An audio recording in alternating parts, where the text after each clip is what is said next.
Good morning, guys. This is your girl, Gotta Drop It Diva.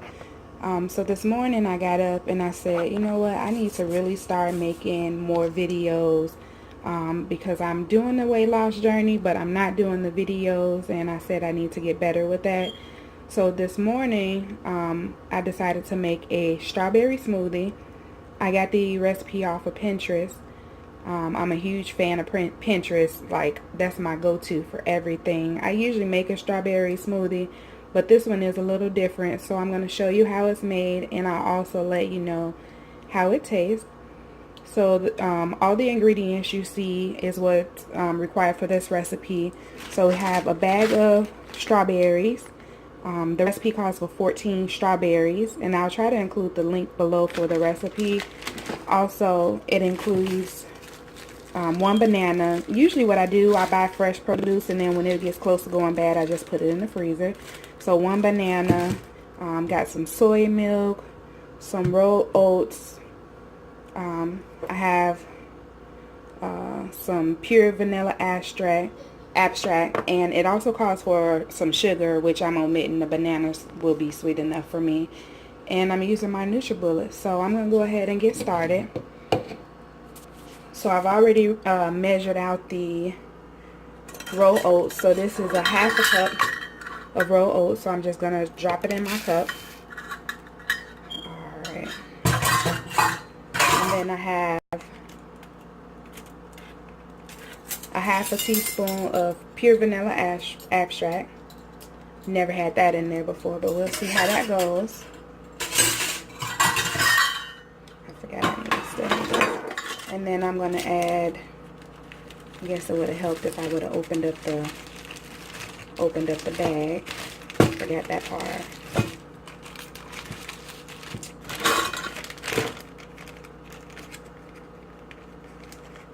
Oh, give me 1 second. So it specifically calls for 14 strawberries. I don't know that I'm going to sit here and measure out 14 strawberries. So that looks good enough for me. Then I'm going to add one banana. So I just kind of took the bananas and broke them in pieces. So I'm just going to add one that's equivalent to a banana. And then I need a half a cup of soy milk.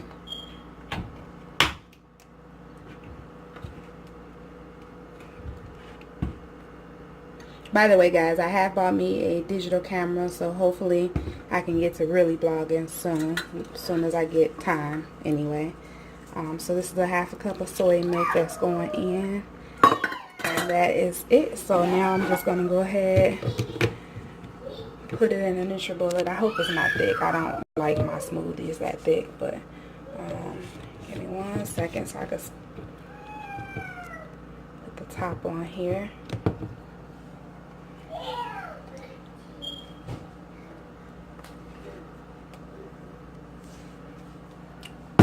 Alright, so we got the top on. We're just going to go ahead and blend it up.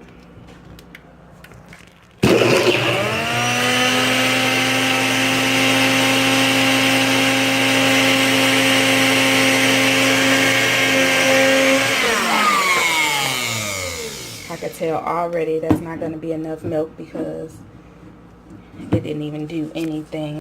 I always subject to tweaking. So I added another half a cup of milk in there. It's still not doing what I wanted to do. Try to shake it up. I know it's because the big bananas is in there frozen, and then we got strawberries. Alright, there it goes. It still looks kind of thick. I may still end up adding a little more milk.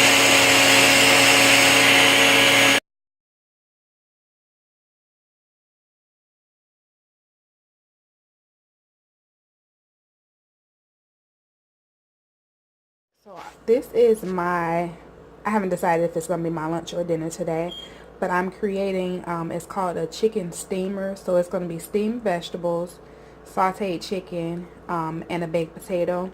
and I'm going to put a little cheese on it. But it still will be healthy. I'm going to use my pressure cooker to steam the vegetables. I love this thing. So I have mushrooms.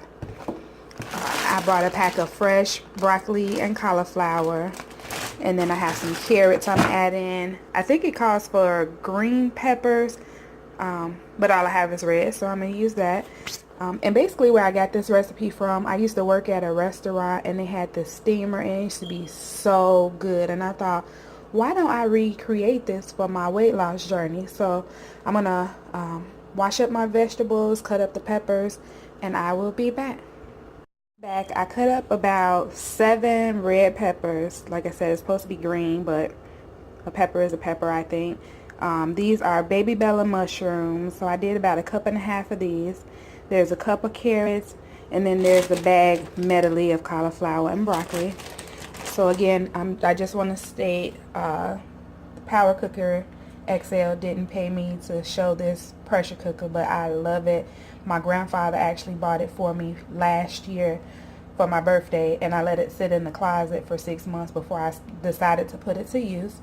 Now, I've actually never put steamed anything in there, but there is an option right here for steam, so we're going to check it out. It should go pretty quick because this thing cooks fast. So I'm just going to dump the broccoli and cauliflower into the pressure cooker. And like I said, this is a recipe from my old job. I tried to remember it. I haven't been at the job for about 10 years when I used to waitress, and I tried to recreate it the best I remember. I think I'm doing pretty good. So I dumped the carrots there, and then we're just going to dump the mushrooms.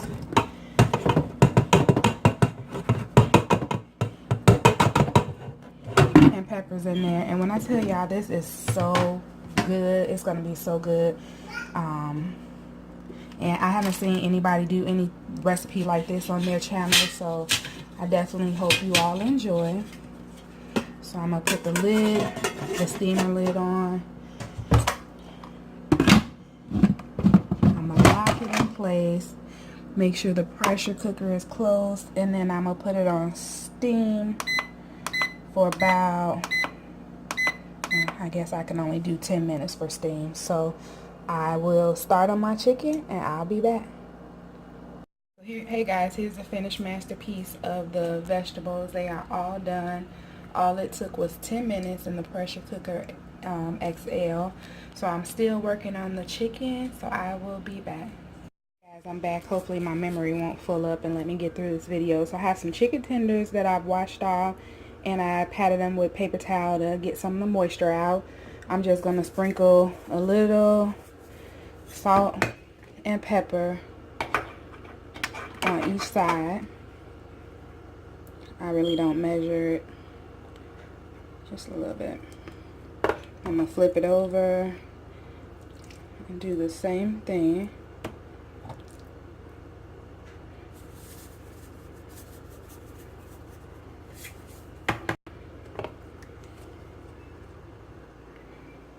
And the only ingredients I have for the chicken is what you see. So I have some olive oil, salt and pepper, and some almond flour. You can use regular flour, but I had almond flour and that's what I decided to use.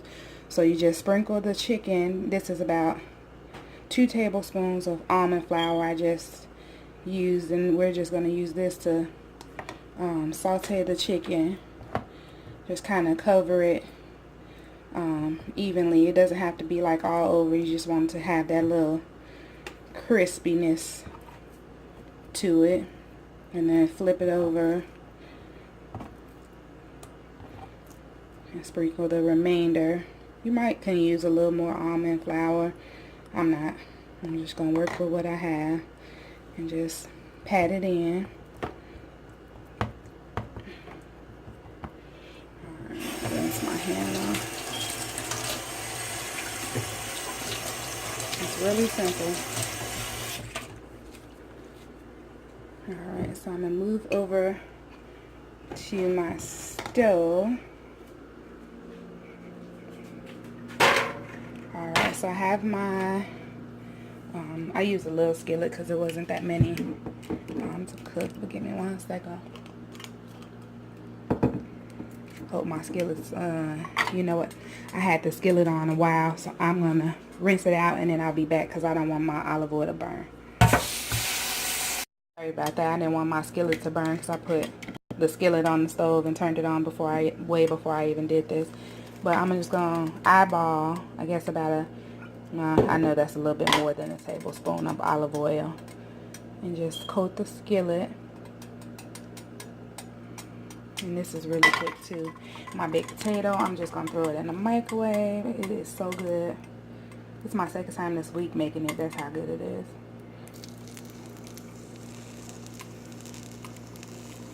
So I'm just going to let these cook for about 5 minutes, maybe. If that long, because it's not that many. So I will be back.